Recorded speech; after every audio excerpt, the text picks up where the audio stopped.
did you even think then of going into math and science?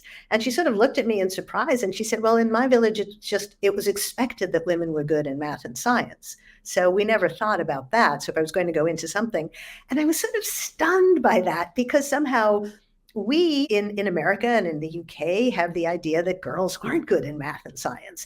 And we all grow up believing that. And the sense that what we're good at could be so much a product of our culture and our expectations sort of stunned me. And, she walked me around the floor that day and said, yes, she's from Spain and she's from Italy and she's from Greece. And somehow her feeling was that in those Mediterranean countries, it was more of an expectation, or at least in some of these small towns that these women had come from, more of an expectation that women would be good in math and science. And I thought, well, I grew up believing that girls are good in English and drama and all of that.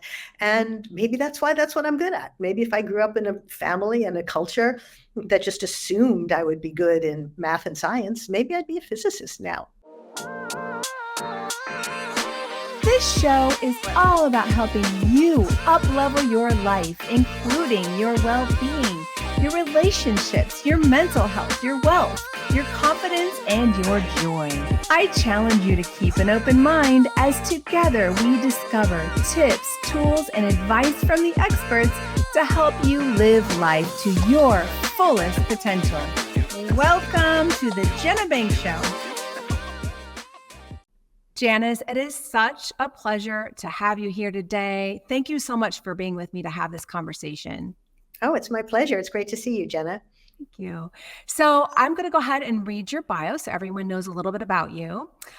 Janice Kaplan is the author of Genius of Women, From Overlooked to Changing the World. And we're going to be talking about her wonderful book here today.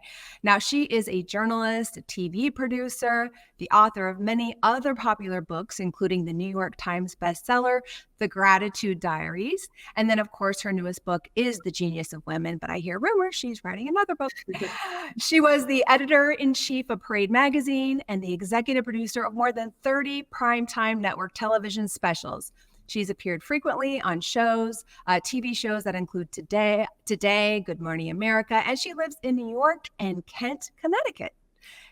Thank you, Janice, for choosing to be here and have this conversation with me. I've been reading your book. Actually, I've been listening to the audiobook, and then I decided, you know what, I have to have the hardcover as well, just so I could mark it up and highlight because, oh my gosh, it is chock full of so many amazing words of wisdom, but also just insights into all the incredible female geniuses we've had, not just currently, but way back in history, and all that they've had to go through to get to even, be able to express themselves in a way that they were comfortable expressing themselves, from Mozart's sister and the ways that she had to, hide her genius, to the genius of today and what they deal with. So what inspired you to write this incredible book? Well, thank you. Thank you, first of all, for having me and for those nice words about the book, which it was so much fun to write. And it was such a pleasure to write because, as you said, I got to talk to so many extraordinary women, and I got to learn about women from history who sometimes do get forgotten. And I think what inspired me to do it was that we do hear so much about the obstacles women face, right? We all know about the obstacles women face now and in the past, and both personal and societal. And what really intrigued me, though, was that in every generation, no matter what the problems are, there are some women who do manage to succeed. There are some women who do manage to overcome those obstacles. And I wondered, what is it that's special about them? What do they have? What did they do? And what can we learn from them that allows each of us to display our own genius and to encourage the genius of our children? So it was that basic sense of, I like positive things. I like people to be inspired, and I like myself to be inspired by what I'm doing. And that was for me the fun of doing the book. That makes so much sense. Now you start off in the book talking about something that a doctor said to you or to your mother when you were young. Can you speak to that a little bit? Oh, you mean when the doctor told my mom that I was reading too much? Yeah. Yeah. Yeah, I was a little kid. I don't know, maybe I was 8 or 9 years old, I suppose. And we went to the doctor, and he turned to my mom and he said, everything is fine with Janice, but I think she's reading too much. And my mom got very worried and she said, was there something wrong with her eyes? And he said, no, no, but a girl could get too smart for her own good. And Jenna, that's one of those things that when you're a little kid, it kind of goes right by you, or you go, I thought being smart was a good thing. But somehow it stuck way in the back of my mind. And as I started writing this book, I thought, wow, that's a message that girls hear. I don't think anybody would say that directly to a girl anymore. I think we're much too smart to say that. But we still, as a society, nudge girls in all sorts of directions that suggest that to them, and where they start to realize early on that maybe being rewarded for being smart isn't the best thing. And so, as you said before, they start to hide their genius a little bit, or they start to fear it even. And part of what I wanted to do was to help change that and to make people, I think as soon as you're aware of it, you deal with it differently. And as soon as you hear somebody say, a girl can be too smart for her own good, you think, what a terrible thing to say. I would never say that to anybody. And then you start to think, well, what subtle ways am I saying that to girls right now? And how can we change that? Yeah, definitely. Yeah, makes so much sense. Thank you for sharing that. So, what kind of messages are we sending to our daughters, right? Yeah, of course, now they are getting the message that it's important to be smart, but are there some messages that stand out to you through your research that are sent, differently to the daughters than they are to the boys? And I'm talking more today because obviously it's changed over the years, but since you did write your book not too long ago, was there anything that you found in your research that uncovered that? Well, there were a couple of fascinating studies that were done, and there was one study that really intrigued me. It was by a professor at Princeton named Sarah Jane Leslie, and she invited little kids into her lab, and she told them a story about somebody who was very, very smart. And then she showed them 4 pictures, and 2 of the pictures were of women, and 2 of the pictures were of men. And then she asked them, who do you think my story is about? And up until the age of 5, all of the children picked the person who looked most like them. The boys picked one of the men and the girls picked one of the women. And then she discovered that at about age 6, it changed. And all of a sudden, the boys picked one of the men and the girls picked one of the men. And this, one of the problems in sociological research and social science research is that it's often very hard to repeat. This has been repeated over and over again. You could probably do it this afternoon in your living room. And Sarah Jane Leslie told me that she's not exactly sure what happens at age 6, other than that kids are maybe in first grade by then, and they're starting to see all of the images out there, and they're starting to see that most of the people who they hear about who are so smart, Albert Einstein, Sherlock Holmes, whoever it may be, are men. And despite all of the girl power T-shirts that we're putting our daughters, their granddaughters into, they're hearing the bigger societal message. And that was fairly shocking to me. I think most parents who I know are trying really hard to raise their children, and they insist that they're raising them in a genderless way, or at least a way that in a non-sexist way. But I think they're not aware of some of those little things. If you don't mind, I'll tell you one other story. Please, yes. Another study that fascinated me, done by completely different people, was they invited parents of 11-month-old babies into a lab, and they asked the parents to set up a ramp and to make it as steep as they thought the babies could crawl down. And the parents of the boys made the ramp dramatically steeper than the parents of the girls did. And at 11 months old, there is no physical difference between boys and girls. And just to assure it, the researchers tested the kids and they were all identical in what they could actually do. And again, when told that this had happened, all the parents said, no way, I would never do that to my daughter. There's not a chance. But it was just that deep-seated expectation that we all have without thinking about it. The parents of the moms made it a little less steep. Now, interestingly, the ramps were too steep when they did it for the boys and not steep enough when they did it for the girls. But I guess that sets up an interesting question of, isn't it better to have excessively high expectations than to have excessively low ones? Yeah, it seems like we're setting the bar low from the very Yeah. beginning. You also mentioned something else in your book about the way we treat our little girls, and baby them, right? We treat them differently, even past that toddler stage. No. Sure. And, when I was writing the book, there seemed to be a big resurgence in The Little Mermaid. And, Disney princesses have come in for their share of both praise and the opposite. And I know Disney has supposedly been trying very hard to change the image. But at the time they were making and I think it has since come out, the live action remake of The Little Mermaid. And it happened to be a Halloween when I was writing the book, and all of these Little Mermaid girls were showing up at my doorstep. And may I remind you, Jenna, the story of the Little Mermaid? Yes, please. Ariel needs to give up her voice and be mute in order to win the love of the prince and stay on land and be who she wants to be. So this is perhaps the most blatant way we have of telling little girls to shut up and look beautiful. And I don't think any moms who are putting their daughters in Ariel costumes mean to tell them that message. And the girls are darling and they're cute, and those little Princess Ariel costumes are as cute as can be.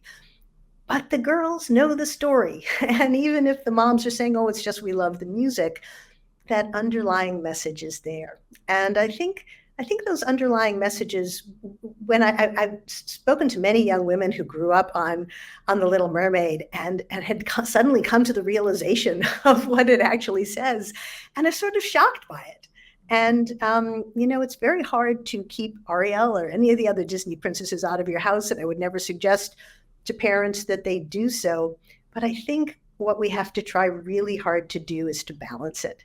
And if your daughter is dressing up as Ariel, show her a video of a NASA moon landing and let her see the other possibilities in her life other than being a princess, which, by the way, is not a great job possibilities in that one. Yeah, that's good. Oh yeah, definitely. Yeah, I mean that message that we're sending our daughters with that movie is, give up your voice for love, right? Is that what you get out of it? Exactly. Yeah. Yeah. So, I love this chapter in your book it's titled "Why Italian Women Are Better at Math." Such a great headline. Really gets you thinking. So, why are Italian women better at math? Well, it was sort of fascinating for me to discover. I was interviewing a couple of women professors in London, and they pointed out to me that all of the women who were tenured math professors in their department, I think this was at University College London, were all from the Mediterranean countries. They were from Italy and Spain and Greece. And one of the women I spoke to, I think, was actually a tenured professor of physics. And we were talking, and she had come from a very small, very conservative town in Italy. And she was the first of her family to go to college. None of the other girls went to college. It was a very, very conservative and traditional family.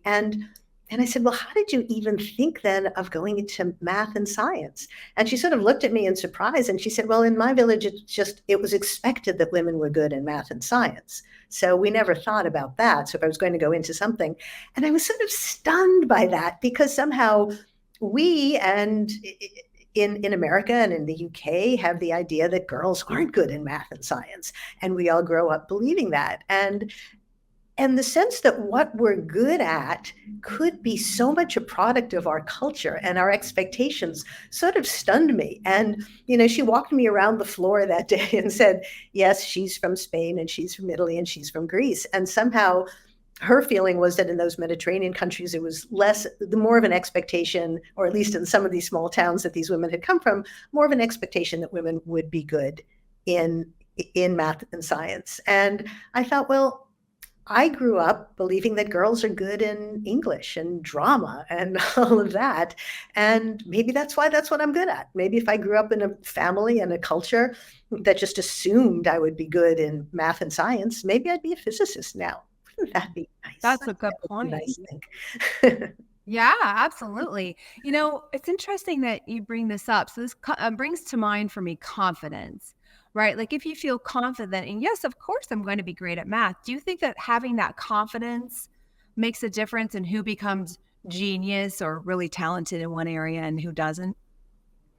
I think it's a great question, and I think it makes an enormous difference because I think our understanding of what genius is and that it's something you're born with is such a misunderstanding that so much of it is what you expect, what you do, what you're exposed to, and that idea of confidence means everything. At the end of the book, I talk about the things that the genius women I met have in common. And one of the things was positivity. And one of the things was that sense of believing in themselves and believing that they could do anything.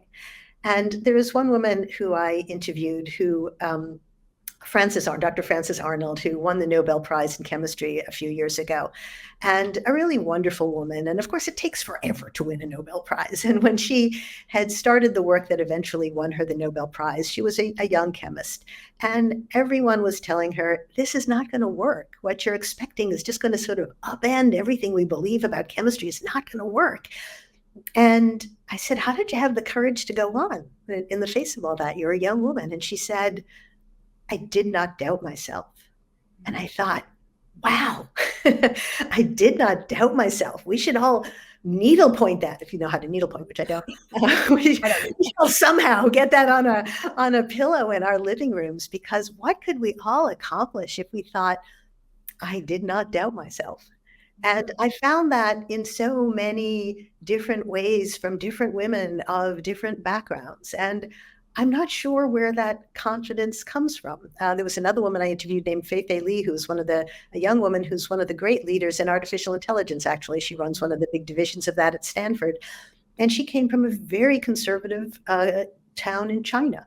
And she came and had a very similar experience. She had figured out a new way for computers to see, and it's actually something that's being used as a standard protocol now in self-driving cars and other things. And again, she was in the position where everybody was telling her, this is not going to work. You're trying to upend things that don't need to be upended. And she said, in her slightly calmer way than Frances Arnold, she said, I thought about what they said, and I thought they were wrong, and I thought I was right. And what would be the worst that could happen if I went ahead with what I believed? If I were proven wrong, I would just go back and try something else. And again, wherever that inner confidence, that inner belief, that ability to stand up to the people who are telling you it's not going to happen for you, you're wrong, wherever that comes from, we need to be able to cultivate it more. Maybe that needs a whole book. Yeah, I'll do it with you. Well, perhaps they're out there, and you know what? It'll be my job to go investigate and find them. If not, let's write a book together, Janice. I'm done. I've got you on record saying we're going to write one. I'm just kidding. I'm just kidding. So back on the line of, the different traits that you kind of put together, summed up, that you think everyone seems to have in common. I didn't quite get to the end, and I can't wait to get to it. So I'll be honest with you there. So this is going to be a reveal for me as well. But I have a hunch one of them might be the ability to take risks. Is that one of them? Well, that was in the category of that positivity. One of them that was quite interesting to me was what I called the ability to see beyond gender. And what I mean by that was not that you don't see yourself as a woman, which is a wonderful thing, but one of the women I interviewed is Tina Landau, who's a Broadway director. And when I interviewed her, she had just been nominated for the Tony Award as Best Director that year. And she was the only woman who was nominated for the Tony Award for Best Director, which is probably true most years. And she said to me that people kept referring to her as a woman director. And she found that kind of irritating. She said, I'm not a woman director. I'm a woman who directs. And I absolutely love that. It sounds like we're splitting hairs, but it's such an important distinction. When you say you're a woman director, a woman doctor, a woman lawyer, a woman judge, a woman television personality, whatever it is, you're putting all women in one bucket. And you're saying that all women who direct or are doctors or are lawyers or are judges or whatever it may be are the same. When you're saying I'm a woman who directs, you say, I'm a woman, that's terrific, love being a woman, and I'm a director. Also love being a director. They are unrelated. And I think that's such an important way for us to start looking at life and ourselves, because I think putting people into those buckets, as we so often do, makes us lose our distinctiveness and lose the power of what we might do differently and what makes us special. Yeah, absolutely. Absolutely. So again, back on this, what you found makes a genius. Um, Going for not celebrity per se, but let's say putting yourselves out there in some kind of a public kind of way. Do you think that that is also part of what makes you not genius, but seen as a genius? Well, it's a really good point because you do need to be seen. And I think a lot of us, including myself, a lot of I've spent much of my career just sort of putting my head down and doing the work and assuming it would get noticed. And you know what? It doesn't. Right. And that's a mistake that I think women make over and over again. And early on, when I was starting to write this book, I interviewed a professor at Cambridge University in the UK named Charles Jones. And I told him that I was looking at genius. And in his very plumy English accent, which I won't try to copy, he said, genius, that would be where extraordinary talent meets celebrity.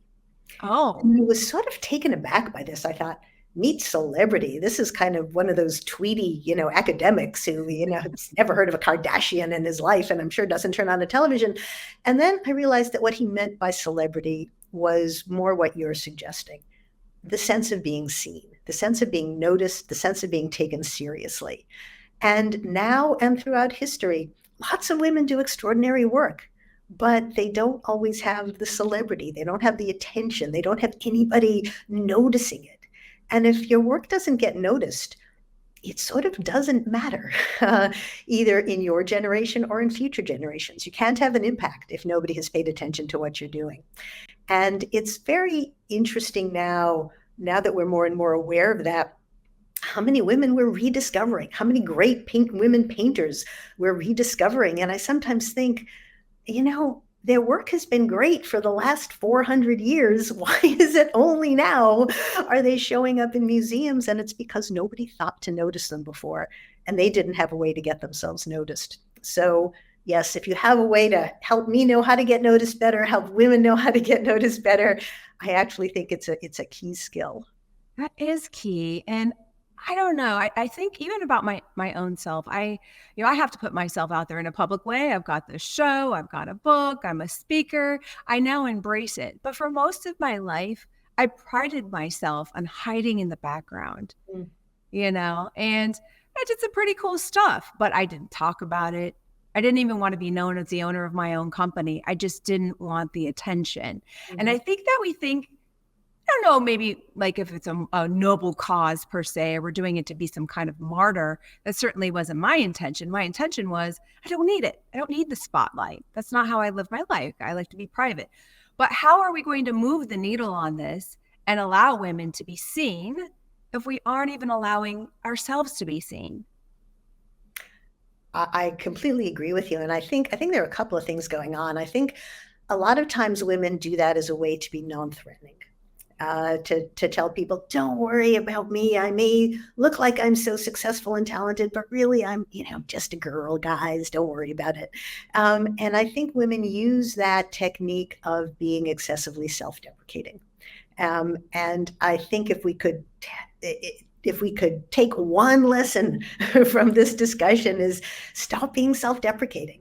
I'll tell you a quick story about that. One of the women I spoke to was a professor at Yale, and she told me about having a group of tenured women professors together, and most of them didn't know each other.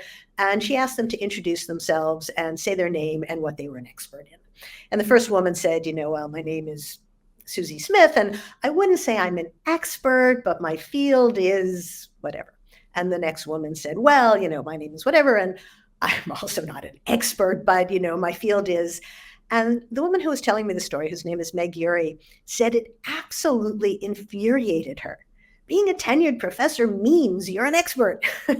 And expertise is the coin of the realm in universities. And yet somehow these women felt that they needed to appear modest in front of each other. And Meg at the time was the head of the physics department at Yale. And she said, from men, she would find the opposite. Men would come sauntering into her office who had done very, not great things and say, you realize how terrific my work is and why I should be, promoted and given a big raise. And I just think it's a really important lesson for us to learn that you don't have to brag about stuff, but you don't have to put yourself down either. It's okay to recognize that you do good work. Exactly. Yeah. I mean, I talk about this all the time. As women, we have these subconscious programs that we've picked up since childhood from our mothers and grandmothers before them, of apologizing when we're not doing anything wrong, or using words to soften what we have to say, like putting the word just before we, type an email. I just want to ask you a question. I just have one more thing. You even talk about that a little bit in your book, which I'm glad that you did. You mentioned how we nice up or soften our communications. Can you speak to that a little bit? Well, sometimes it's not the worst thing to do, to have a soft approach. And if that's your natural style, it's okay. But I think the danger is when it veers into being apologetic, as you said, into feeling that you don't really have a right to be somewhere, or you don't really have a right to have the role that you do. And I think men are as uncertain when they begin their careers and when they're in certain jobs as women are, but they've learned that the power is in masking that and is in pretending that you know what you're doing. And I think women sometimes think, well, if I just am, soft and put myself down a little bit, everybody will come to my aid. And I think that's not what you want. I think stand up for yourself and stand firm and be proud of the work that you do. I found that we have a lot of pressure on ourselves as well to be nice, to always be seen as nice and likable. And I think that we have to spend a lot of energy trying to make sure people see us as nice and likable. When, I think you had mentioned this in your book about going through and like double checking what you wrote and making sure it's softened up, or I read this somewhere.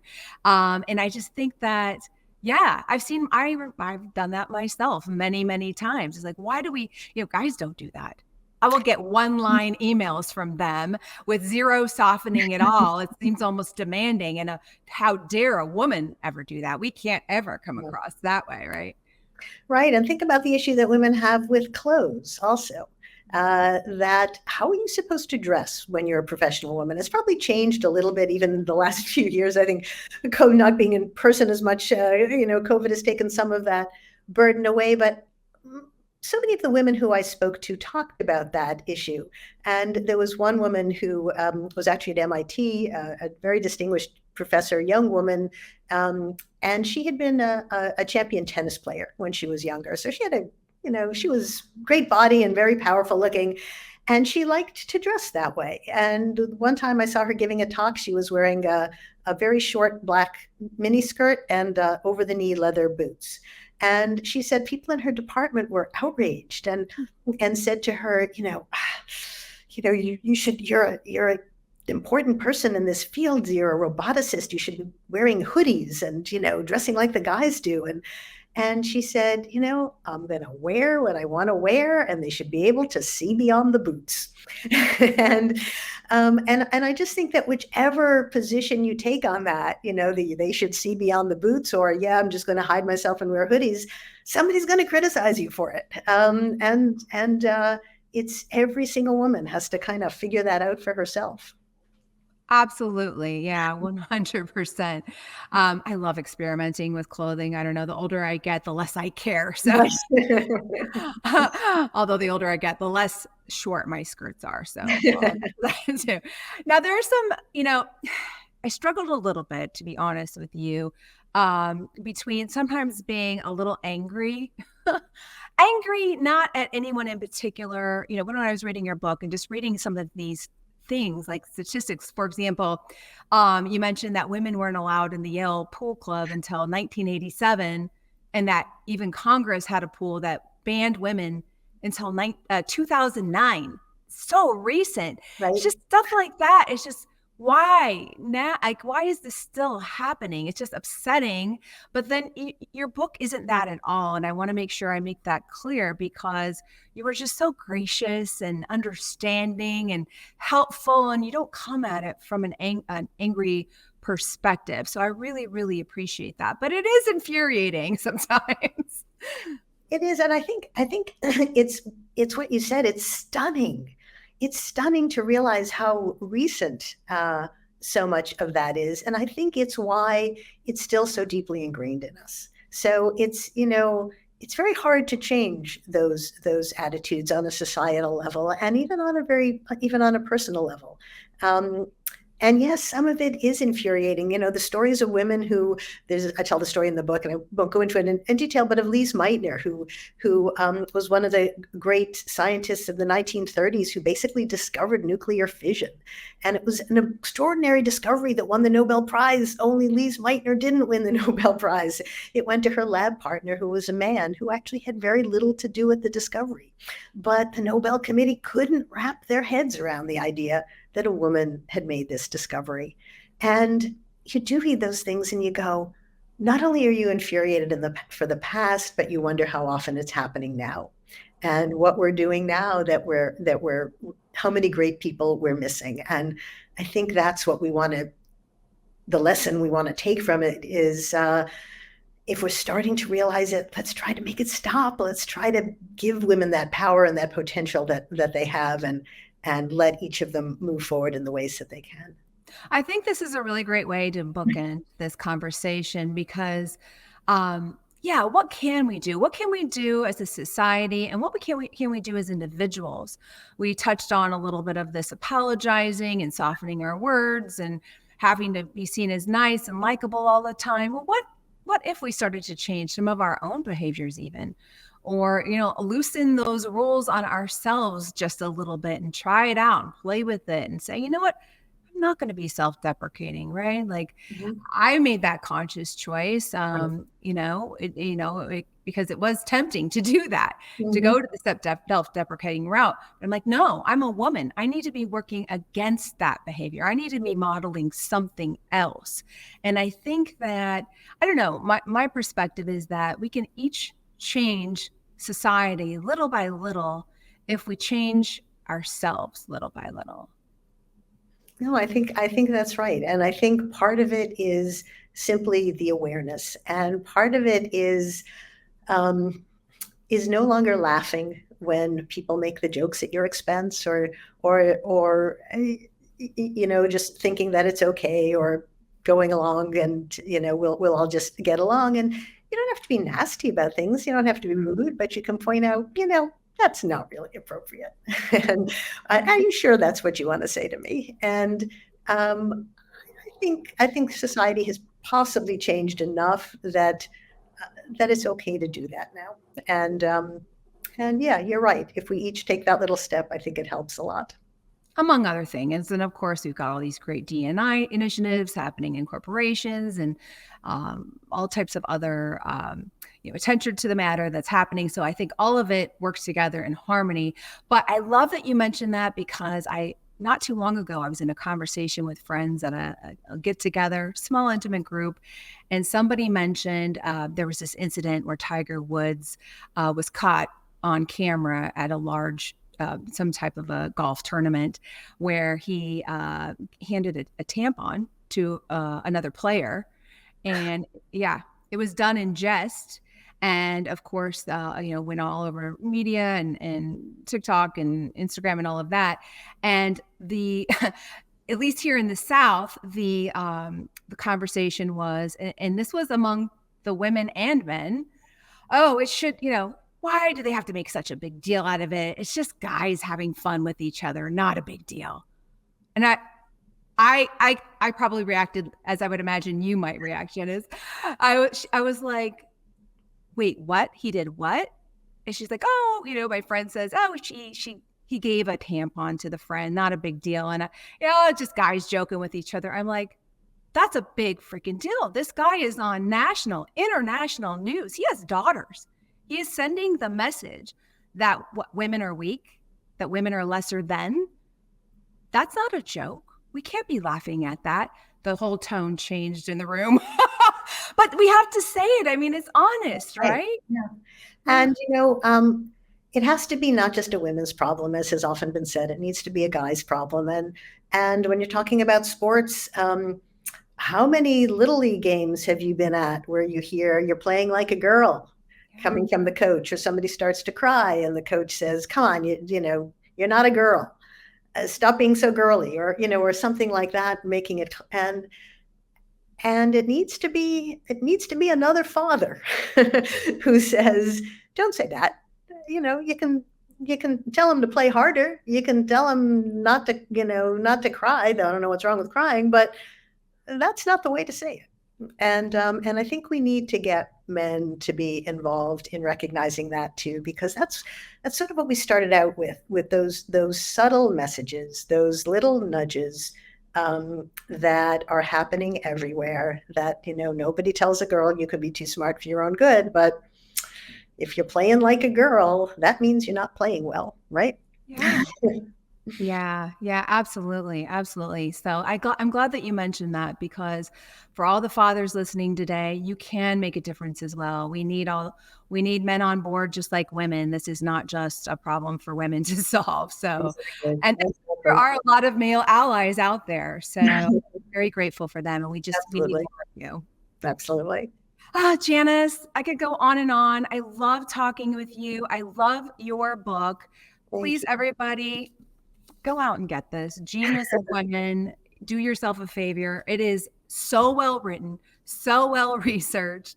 I mean, in my opinion, it must have taken years, but I'm sure you're more efficient than that. But it's that good. There's so much information in here. In fact, I feel like it should be required reading for every adult woman out there. So thank you again, Janice, so much for being here with me today. Thank you. My pleasure. And thank you for the support and for the support of women.